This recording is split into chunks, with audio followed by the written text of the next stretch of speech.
पहले भाग में हम जो कहानी सुन रहे थे उसमें रमेश जी की बिटिया की तबीयत बहुत ज्यादा खराब थी। वो हॉस्पिटल में भर्ती है। रमेश जी बहुत परेशान है। रमेश जी के मैनेजर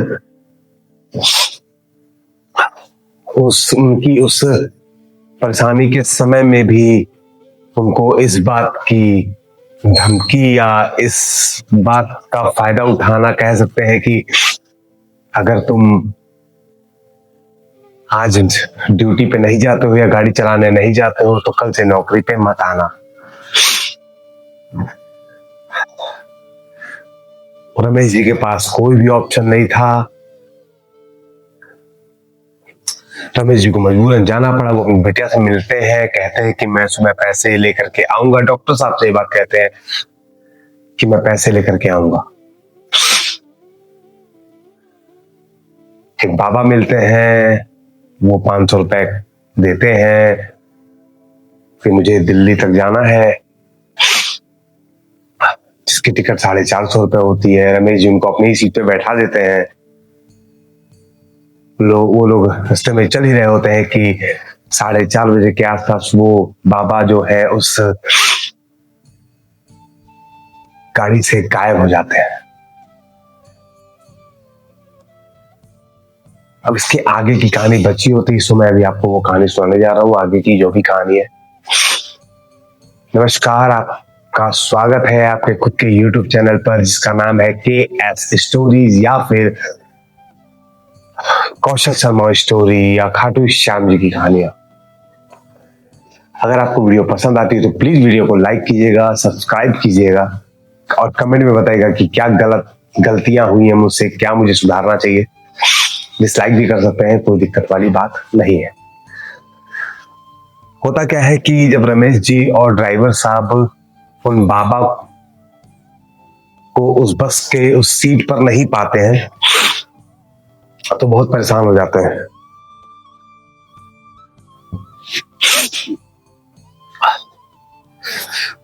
वो सोचते हैं कि गाड़ी जब रुकी ही नहीं तो वो बाबा चले कहां गए, वो चाचा जी चले कहां गए।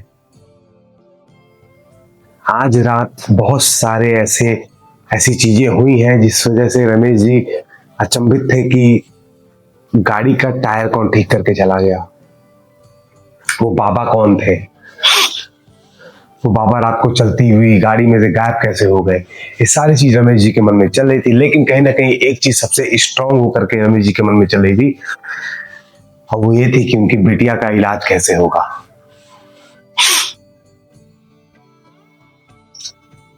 रमेश जी रात को उस बस के अंदर बैठे रहते हैं। रात के 4:30 पौने 5 हो रहे होते हैं।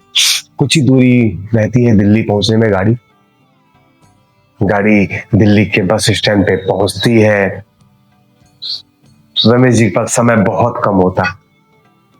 रमेश जी पहुंचते हैं 5 सवा 5 बजे के आसपास दिल्ली स्टेशन पर, जाते हैं तो मैनेजर को फोन करते हैं। मैनेजर उस समय उस ऑफिस में नहीं बैठे होते हैं और सरकारी पैसे को बिना उसके मैनेजर के हाथ में दिए हुए वो हॉस्पिटल भी नहीं जा सकते थे। रमेश जी बहुत परेशान हो जाते हैं। रमेश जी श्याम बाबा को याद करते हैं और कहते हैं कि बाबा मेरी बिटिया को कैसे बचाना है, क्या करना है, मैं सब आप पर छोड़ता हूं। ये आपकी ही बिटिया है, आप संभालिए। रमेश जी उस मैनेजर को कॉल करते हैं। मैनेजर कुछ टाइम लगा करके 10 मिनट 15 मिनट लगा करके आते हैं। अब रमेश जी के पास समय नहीं होता है कि वो किस तरीके से उस पैसे की व्यवस्था करेंगे, उस 3 लाख रुपए की व्यवस्था करेंगे जिस 3 लाख रुपए से उनकी बेटी का इलाज होने वाला था। उस समय रमेश जी वापस मैनेजर से बोलते हैं कि मेरी आप मदद कर दीजिए, मेरी बिटिया की हालत बहुत खराब है, मेरी बिटिया मर रही है, मुझे 3 लाख रुपए कैसे भी हॉस्पिटल में 6 बजे तक जमा करने हैं, नहीं तो ऑपरेशन नहीं होगा, मेरी बिटिया नहीं बचेगी। रमेश जी कहते हैं कि मुझे समय रहते थे घटिया लोग आ कहां से जाते हैं। मैनेजर जो है उन रमेश जी को कहता है कि अरे तू अपनी खुद की जिंदगी तो अच्छे से चला नहीं पा रहा है, कम से कम उस बिटिया को सुकून से मरने तो दे। एक पिता के मुंह पर जब कोई इंसान उसके पुत्र और पुत्री के लिए कुछ बोलता है तो उस पिता के ऊपर क्या बीतती है वो आप शायद अच्छे से समझ पा रहे होंगे। मेरी तबीयत थोड़ी खराब है तो कोऑपरेट करिएगा थोड़ा सा। रमेश जी कुछ भी नहीं सोचते समझते हैं और उस मैनेजर को कहते हैं कि सुन, अभी के अभी मैं तेरी इस नौकरी को लात मारता हूं, अभी के अभी मैं इस नौकरी को छोड़ता हूं। मैं अपनी बिटिया को बचाने के लिए कुछ भी कर सकता हूं और तू मेरी बिटिया के लिए इस तरीके से बोल रहा है। और ठीक भी है, कब तक कोई किसी का कितना बर्दाश्त करेगा। रमेश जी की भी उस मैनेजर का भी घड़ा भर चुका था। रमेश जी बहुत बर्दाश्त कर चुके थे उस मैनेजर का। उस मजबूरी की रात में रमेश जी को बस के साथ भेजना, उस मैनेजर को समझना चाहिए काम नहीं करना चाहिए था उसे। फिर सुबह पैसे के लिए मना करना, उसके बाद ये बोलना उसकी बिटिया के लिए। उसके बाद रमेश जी जितना भी कलेक्शन हो रहा होता है उस कलेक्शन को अपनी बैग से बस सर्च करने के लिए निकाल ही रहे होते हैं। रमेश जी उस बैग को खोलते हैं, सारे पैसे को धीरे धीरे करके निकाल के गिन रहे होते हैं कि कितना पैसा मुझे जो है मैनेजर को देना है। निकालते हैं, गिनते हैं, साइड में रख देते हैं, फिर निकालते हैं कुछ पैसे, फिर गिनते हैं, फिर साइड में रख देते हैं। एक हिसाब बना रहे होते हैं रमेश जी। रमेश जी बहुत परेशान हो गए होते हैं, लेकिन आखिर में वो ये सोचते हैं कि वो जो बाबा बैठे थे उन्होंने जो 500 का नोट दिया था वो कहाँ है। रमेश जी अच्छे से बैग को देखते हैं तो एक लाल कपड़े में लपेटा हुआ कुछ वो रमेश जी के बैग में पड़ा होता है। रमेश जी के बैग में कुछ लाल रंग का कुछ पड़ा होता है, एक थैले टाइप का। रमेश जी उस बैग को निकालते हैं, उसे खोलते हैं तो देखते हैं कि 500 की कुछ गड्डियां उस बैग में लपेटी हुई हैं। रमेश जी उस पैसे को देख करके दंग रह जाते हैं। रमेश जी बहुत ही अचंभित हो जाते हैं। रमेश जी सोचते हैं कि ये कैसा पैसा है। रमेश जी एक नोट की गड्डी निकालते हैं, उसे गिनते हैं, 1 2 3 4 5 6। दूसरी निकालते हैं, 1 2 3, तीसरी, फिर चौथी। 500 की 6 गड्डियां होती हैं उसमें, और इस लास्ट वाली गड्डी के अंदर एक स्लिप होती है जिसपे लिखा होता है कि तू तो कभी हारा ही नहीं था क्योंकि मैं तेरे साथ खड़ा था।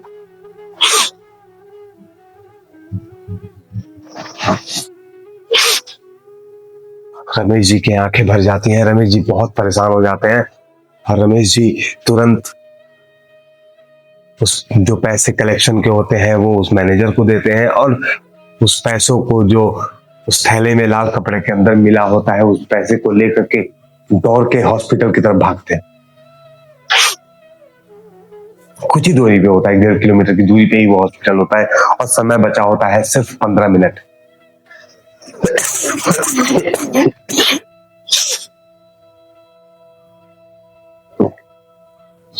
तबीयत बहुत खराब है, इस वजह से आपको थोड़ा सा बर्दाश्त करना पड़ेगा। रमेश जी भागते हैं, उस पैसे को लेते हैं, बहुत जोर से भागते हैं, हॉस्पिटल पहुंचते हैं, सीढ़ी चढ़ रहे होते हैं, लिफ्ट में चढ़ने का समय नहीं होता है, सीढ़ी पे चढ़ रहे होते हैं। कुछ दूर ऊपर चले ही होते हैं कि रमेश जी का पैर फिसल जाता है और रमेश जी वापस नीचे आ जाते हैं और 6 बजने में सिर्फ 5 से 7 मिनट की कमी थी। रमेश जी फिर वापस उसी हालत में। रमेश जी को जो चोट, रमेश जी को ये भी नहीं पता था कि उन्हें बहुत तेज चोट लगी है, पैर से खून निकल रहा है उनके। रमेश जी दौड़ते हैं और काउंटर पे जाते हैं और बिटिया के नाम से जो बिल होता है उस बिल पे 3 लाख रुपए जमा करवा देते हैं। डॉक्टर आते हैं, डॉक्टर रमेश जी को देखते हैं। रमेश जी भागते हुए डॉक्टर के पास जाते हैं और कहते हैं कि मैंने पैसे जमा कर दिए हैं। डॉक्टर की भी आंखों में खुशी होती है। डॉक्टर बहुत जल्दी से अपने कंपाउंडर्स को और नर्स को कहते हैं कि जल्दी से ऑपरेशन की थिएटर की तैयारी करो, हम ऑपरेशन करेंगे अभी तुरंत। डॉक्टर बहुत तेज भागते हैं, ऑपरेशन थिएटर में जाते हैं। रमेश जी वहीं जमीन पे बैठ जाते हैं और किनारे कहीं बैठ करके आंखों में आंसू होते हैं। उनकी आंखों से पानी जो है धारा की तरह बह रही होती है। रमेश जी बहुत परेशान होते हैं, शिव श्याम बाबा का नाम ले रहे होते हैं, जय श्री श्याम, जय श्री श्याम, जय श्री श्याम, जय श्री श्याम। लेकिन हो ये वही जो राम रचि राखा।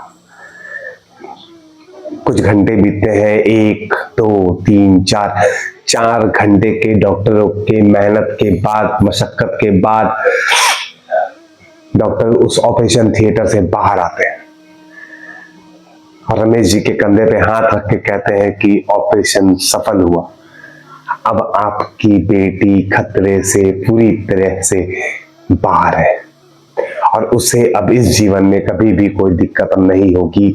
इस बीमारी से कभी भी ये बीमारी नहीं बढ़ेगी, हमने इसकी वो दिक्कत ठीक कर दी है। 1 हफ्ते यहाँ पे हम आपकी बिटिया को ऑब्जर्वेशन में रखेंगे, उसका चेकअप वगैरह करेंगे, अगर भगवान चाहे तो कोई भी दिक्कत नहीं होगी। रमेश जी वहीं पे जमीन पे गिर जाते हैं, अपने हाथों को जोड़ते हैं और ऊपर हाथ करके कहते हैं जय श्री श्याम। रमेश जी डॉक्टर को कहते हैं कि मैंने कुछ नहीं किया है, ये सब श्याम बाबा की कृपा है, श्याम बाबा ने मेरा हाथ थामा था। डॉक्टर भूत प्रेत नहीं मानते, भगवान नहीं मानते, साइंस मानते हैं। वो चलिए उनका भी वो ठीक है, वो उन्हें पढ़ाया जाता है तो वो उस हिसाब से चीजों को समझते हैं।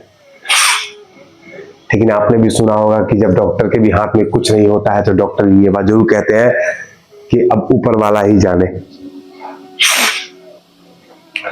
ऊपर वाला ही आपको इनको बचा सकता है, ऊपर वाला के हाथ में ही जिंदगी और मृत्यु है, जीवन और मृत्यु है। डॉक्टर उसकी उन रमेश जी की बात को एग्री करते हैं, मानते हैं कि भगवान चमत्कार करते हैं। रमेश जी डॉक्टर से पूछते हैं कि क्या मैं अपनी बिटिया से मिल सकता हूँ। डॉक्टर कहते हैं कि अभी वो होश में नहीं है, कुछ समय बाद 1 आध घंटे बाद वो होश में आ जाएगी तो आप जाके अपनी बिटिया से मिल सकते हैं। रमेश जी अपने ड्राइवर दोस्त को फोन करते हैं, पूरी बात बताते हैं कि मेरी बिटिया का ऑपरेशन हो गया है, सारी चीजें हो गई है। रमेश जी को एक नर्स आती है और कहती है कि आपकी बिटिया होश में आ गई है, आप अपनी बिटिया से मिल सकते हैं। रमेश जी दौड़ते हुए जाते हैं अपनी बिटिया के पास और मिलते हैं। बिटिया हंस रही होती है, रमेश जी भी हंस रहे होते हैं, पर रमेश जी की आंखों में आंसू होता है। तो समझ जाते हैं कि ये जो आंसू है ये दुख के नहीं, खुशी के आंसू। बिटिया अपने पिता के गाल पे हाथ रखती है, छोटे छोटे नन्हे नन्हे से 2 हाथ रखती है और कहती है पिताजी मुझे पता था आप मुझे छोड़ के नहीं जाएंगे, आप जरूर आएंगे और मुझे कुछ नहीं होगा, ये भी मुझे पता था क्योंकि आप मेरे साथ हैं।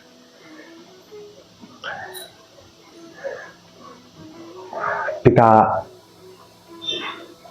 आज रोडवेज की गाड़ी नहीं चलाते हैं। आज पिता के पास, रमेश जी के पास अपनी खुद की एक टेम्पू है, वो अपने टेम्पू को चलाते हैं। बिटिया अच्छे स्कूल में पढ़ती है, खुद का टेम्पू है और वो हर जिस भी इंसान से मिलते हैं उसको ये चमत्कार और कहानी बताते हैं। कुछ लोग विश्वास करते हैं, कुछ लोग अफवाह मानते हैं और कुछ जिन्हें भगवान पे आस्था है वो यकीन भी करते हैं। और रमेश जी जब भी किसी से सबसे पहले कोई भी राइड आती है, कोई भी उनकी सवारी उनकी के टेम्पू पे बैठती है, वो सभी को कहते हैं जय श्री श्याम। और अगर आपको ये कहानी पसंद आती है, कहानी यहाँ पे खत्म हो चुकी है, और अगर आपको ये कहानी पसंद आती है तो प्लीज वीडियो को लाइक कीजिएगा, सब्सक्राइब कीजिएगा और कमेंट में बताइएगा कि कहाँ दिक्कत हो, क्या दिक्कत हो रही है, क्या मैं अपनी कहानी सुनाने के तरीके को कुछ बदल सकता हूं। आप प्लीज मुझे इन्फॉर्म करिएगा। मैं आपका दोस्त कौशल, धन्यवाद, नमस्कार।